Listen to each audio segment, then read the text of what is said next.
Hello YouTube, Goddard Radio Moscow here again with another beer review for you, as is usual. So for this one we're going to head back over to Germany and visit the world's oldest brewery. So of course you'll know that I'm talking about the Bayerische Staatsbrauerei Weihenstephan. So the beer we're going to have a taste of today from these guys is the original Bayerische Malt, which is a Munich style Helles beer. So it should be really interesting to try this guy. It's actually really difficult to get a hold of this one outside of Germany. I'm pretty sure this was one of the ones that I managed to bring back with me when I came home from my exchange in Heidelberg. But if you do get the chance, give this guy a try. I've tried it on draft and it really is. It's a beautiful beer, so I'm interested to see how the bottle version compares, of course. But as is usual with my beer reviews then, I will take you through the history of the Weihenstephan Brewery. I will do the full history for this one since it's been quite a long time since my last Weihenstephan review, so hopefully you'll want to stick with me for that. But as always, if you don't, just fast forward a few minutes into the video and you will catch that. Check out the brewery website in the video description below and the link to my other Weihenstephan beer reviews. So anyway, the history of the Weihenstephan, the origins of this brewery trace back to the year 725 when St. Corbinian and 12 of his companions founded a Benedictine monastery on the Narberg Hill, and thus the art of brewing was born in Weihenstephan. The first historical reference to the Weihenstephan was in the year 768, and at this time there was a hop garden in the vicinity of the Weihenstephan monastery, and the owner of this hop garden actually had to pay a tithe or a tax of 10% to the monastery monks. In 955 the Weihenstephan monastery was actually plundered and destroyed by Huns, and this laid the foundation for a tradition with the Weihenstephan brewery and for the Benedictine monks of having to repeatedly reconstruct their monastery. In 1040 though, and this is the year you'll see listed on the bottles, the beer brewing officially began in Weihenstephan after Abbot Arnold obtained a license to brew and sell beer from the city of Reising, and this is very close to Munich Airport actually, so it's a good little stop off if you find yourself on a layover in Munich Airport, so go and check that out. But this marked the birth of the Weihenstephan Monastery Brewery back in 1040.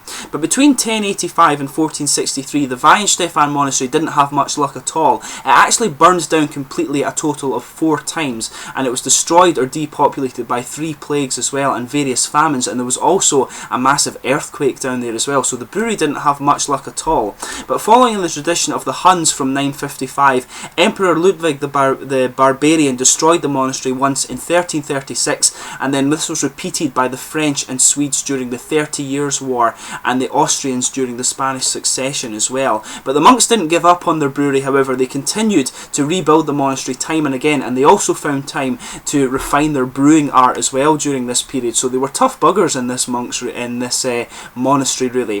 But in 1516 you'll know the Bavarian purity law was passed by Duke Wilhelm IV of Bavaria, and this meant that only barley, hops and water were actually allowed to be used in Bavarian beer, and the brewery say that this actually had a major impact on their outlook on their brewing, if you like. But the Weihenstephan monastery went on to be dissolved in March 1803 during the course of secularization that affected very many German breweries in fact, and the possession and rights of the brewery were then transferred to the Bavarian state. But the drinkers of Weihenstephan remained loyal and continued to drink the Weihenstephaner beer under the secular supervision of the royal holdings of Schleißheim.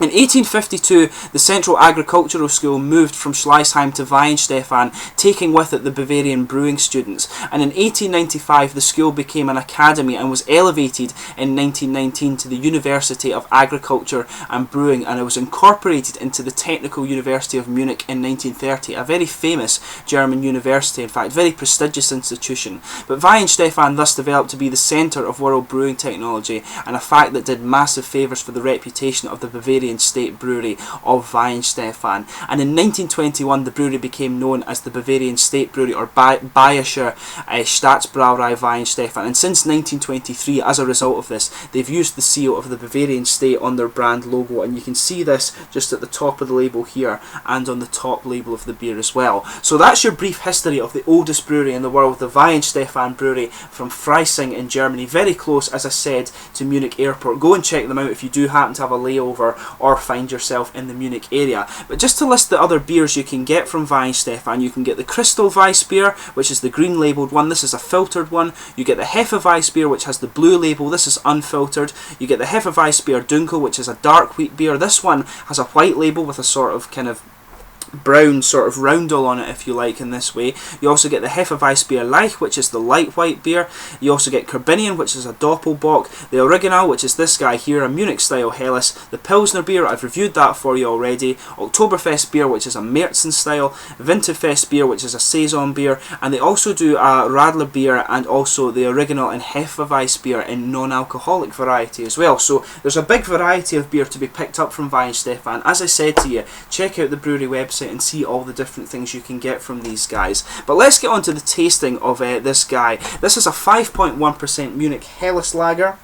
And this is a style of beer that I actually really enjoy. Let me just bring up the camera and let you have a little look at the artwork on this bottle. As I mentioned to you, you'll see the Bayern State symbol on this one here, the Bayern State crest. You can see it at the top of this one here. And as I said to you, this is a beer that's actually quite hard to get outside of Germany. But these, I've got a few Weihenstephan reviews for you coming up because they're starting to go out of date. You can see the top label there, it just has the same Bayern status crest on it there, and you can see on the bottle cap here, all the bottle caps for the different beers, there's a few of them have the same one, but they all tend to just be different colours and the same kind of basic design, if you like. So let's get this guy open and we'll get on with the tasting here. This is a half-litre bottle, in case you were wondering. 5.1% Munich Helles, the Weihenstephaner Original Bayerische Mild. So let's get this open. As you can see, a nice smoky opening, starting to get a good bit of carbonation actually coming up to the top of this bottle here, so we'll get this out and see how we get on. Got a big head forming on this guy. I'll just take it easy with it just now. The Germans, that's one thing, the Germans always love to have a nice big convex head on their beer, just like this. I'll wait for it to go down a little bit, but we can have a look at the colour of the beer just now. So let me just bring up the camera and just see how well you're actually seeing this. So a really bright, pale golden straw colour, which is what you would expect from this style of beer. You can see it's crystal clear. If I put my fingers behind it, you can see it's got a nice kind of 2, maybe 3-fingered frothy white head on it.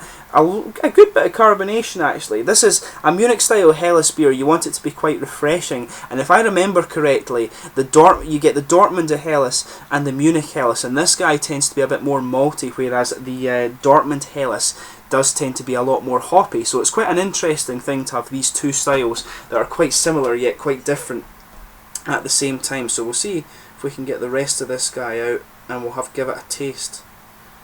This is what you want. This is how the Germans like the heads on their beer, nice and massive like that.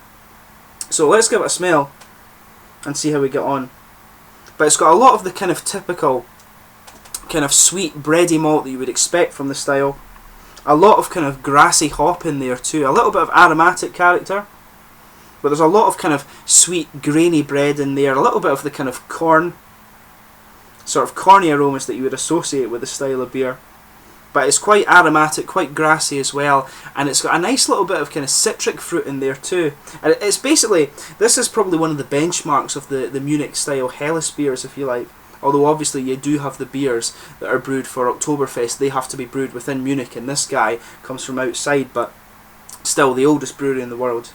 But yeah, it smells typical of the style. I mean, all the elements you expect are there. The sweet grainy bread character, a little bit of yeast, a little bit of the kind of sort of maybe a little bit of grainy spice actually, grassy hops, a little bit aromatic, the typical citrus as you would expect. So let's just put the last little bit in and see how we get on. Yeah, just a tiny little bit was left there, but I think that's everything out. Just check that this is nice and it sticks for you so you can see the beer we're watching. But yeah, let's give it a taste and see how we get on here. So the Bayerische Mild from the oldest brewery in the world.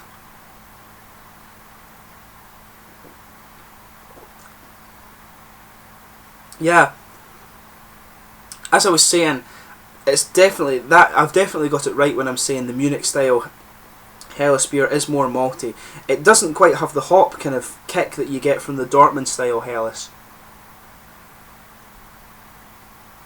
but it's got a nice sweet bready malt base in there with the taste. As I was saying, you can pick up it in the aroma. Very faint hint of caramel in this one actually. You can just pick that up on the front of the tongue as you go through the taste of the beer, but very, very malty, big bready flavours from this guy. A little bit of the kind of yeast sweetness, just a little bit of kind of corn in there too, if you like.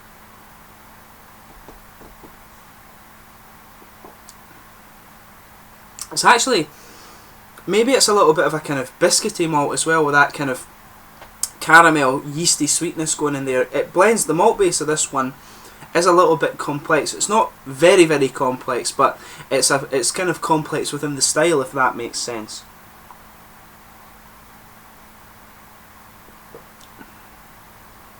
It's got a very, very mild bitterness at the end. There's really not much of the hop character coming out at all on this. It just has a kind of little bit of a bite at the end, and it actually just kind of, it really just lets you go on with the kind of grassy and citric flavour in this. It's really nice. But yeah, you're getting just a little bit of this character in here that's typical of the Munich style. It's got a nice bready malt base with just a little bit of grassy character coming on.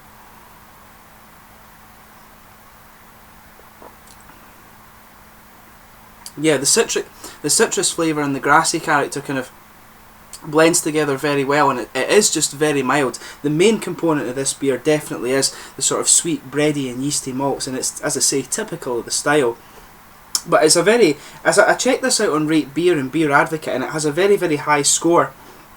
And it probably is just because it's one of the benchmarks of the style, really. It comes from outside Munich, obviously, which is a bit different from the likes of the likes of Paul Lanner and all the other, I can't think, the other beers aren't coming out to me off the head at the moment, but Hackerpshore and things like that. It is obviously a benchmark of the style, so it's, I can see why it does have quite a style, have quite a high rating. Sorry, I'm mixing my words up here. I can see why it has quite a high rating, but it's probably, I would say it's definitely not the best beer you can get from Weihenstephan, but at the same time it's definitely a really, really good example of the style.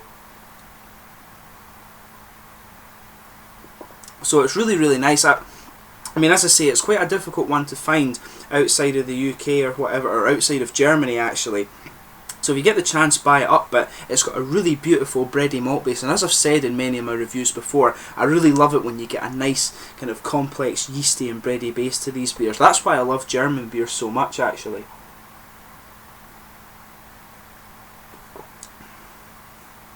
But you just get this really nice kind of sweet yeasty character coming out on the tongue. It's very mild on the tongue otherwise actually, just a little bit of the kind of citric and grassiness towards the front and around the edges, but really just this beer is just simply a kind of big bready beer with a little bit of the kind of grass character in it. Really, as I say, a very typical example of the Munich Helles style beer. In terms of the mouthfeel though, it's very light bodied, it's got a medium level of carbonation on it, it's not really fizzy at all actually, it's more smooth, which is the typical kind of thing you expect from German beer. They do love their beer to be very smooth, but it's quite crisp at the same time. A little bit of dry character from the hops in the finish.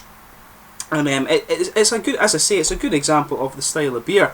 Overall though, it's a very sessionable one, a really nice bready malt base. If that's what you look for in a beer, it's definitely worth checking out. It's a little bit harder to find, so if you do get the chance and you're a fan of the other Weihenstephan beers, give it a try and see what you think. But as always, I hope you've enjoyed this beer review and found it informative. Let me know in the comment section your own thoughts on this beer if you do happen to have tried it yourself. As I said at the start, I've got a few more Weihenstephan reviews to come over the following week or so, because I've got 3 or 4 of them that are starting to go out of date, so I'll rattle through those and you will see those in the very near future. But thanks again for watching. Please like, subscribe, share, all the usual YouTube stuff. There will be more Weihenstephan to come for you, and I'll catch you soon with those reviews. Cheers!